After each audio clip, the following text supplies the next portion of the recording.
پہلا قانون فطرت، اگر کھیت میں دانہ نہ ڈالا جائے تو قدرت اسے گھاس پھوس سے بھر دیتی ہے۔ اسی طرح اگر دماغ کو اچھی فکروں سے نہ بھرا جائے تو کج فکری اسے اپنا مسکن بنا لیتی ہے۔ دوسرا قانون فطرت، جس کے پاس جو کچھ ہوتا ہے وہ وہی بانٹتا ہے۔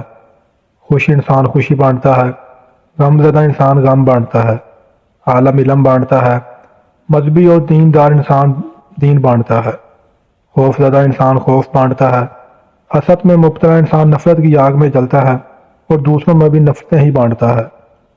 تیسرا قانون فطرت، آپ کو زندگی سے جو کچھ بھی حاصل ہو اسے ہضم کرنا سیکھیں، اس لیے کہ کھانا ہضم نہ ہونے پر بیماریاں پیدا ہوتی ہیں اور بڑھتی ہیں۔